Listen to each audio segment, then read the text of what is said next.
live in Ewan country on the south coast of New South Wales. I'm making this video about community climate action for anyone who's concerned about climate action and wants to do something but doesn't know where to start. As we head into spring of 2025, there's no doubt that climate change has been caused by human activity or that its effects are upon us right now. We're used to seeing graphs of temperature projections like this one from the CSIRO 2024 State of the Climate Report, and most people perfectly well know what they mean and what we should be doing. Reducing the use of fossil fuels, eating less meat, electrifying our homes, doing everything we can to keep the temperature rise as close as possible to 1.5 degrees. But not enough of us are really doing it. The next graph I want to show you is even more concerning. In a 2019 TED Talk, Tim Flannery plotted the CO2 concentration over time and added the dates of scientific announcements and political meetings. As you can see, none of it has changed the emissions trajectory, not even a bump.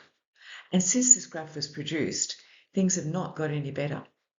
Top-down action is just not working. If you're feeling lost and unsure of what to do next, joining a grassroots organisation that's involved in climate action is the way to go. I'm going to tell you about one in our area. First, a bit of background about what climate action involves. There are three elements to grassroots action. Advocacy involves speaking out, trying to persuade the people who are responsible for making changes, like governments, corporations, and powerful individuals, like these rowers who are protesting about coal. Mitigation is about taking action to reduce or prevent the root causes of climate change, like these solar installers who are helping us to build a solar future of energy.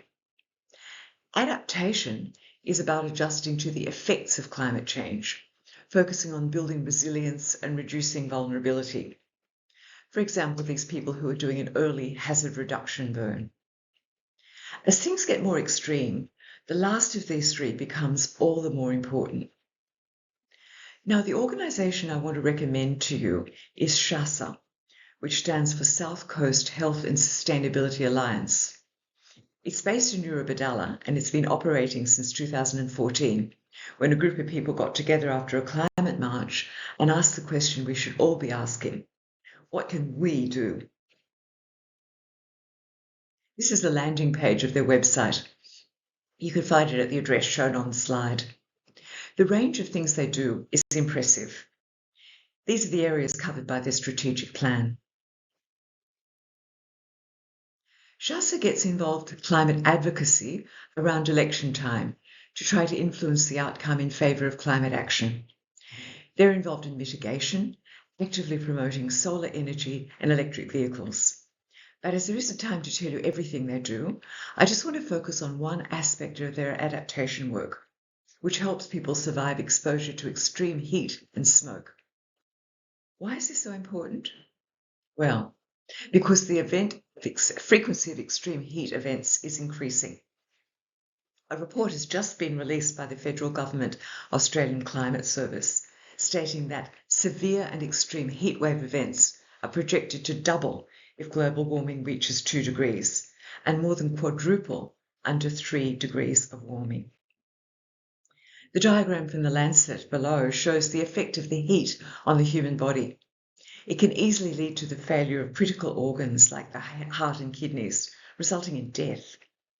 The 2023 ACOS heat survey shows how hotter days most affect people on lower incomes, so heat is a climate justice issue as well. And as the heat increases, the fire risk skyrockets.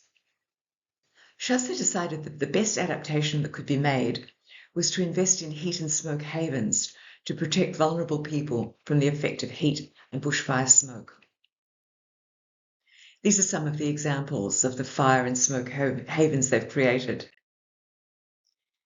This involved consulting with the community, identifying suitable venues, applying for grants, adapting and repairing buildings, and then communicating the change so everyone can be aware of where to go in a heat and smoke emergency. what they can find, and what they can bring. So to sum up, this is what the federal government adaptation policy says about successful climate adaptation.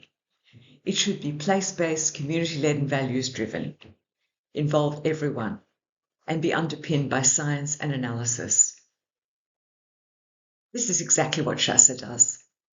Get in touch with them, and you can do it too.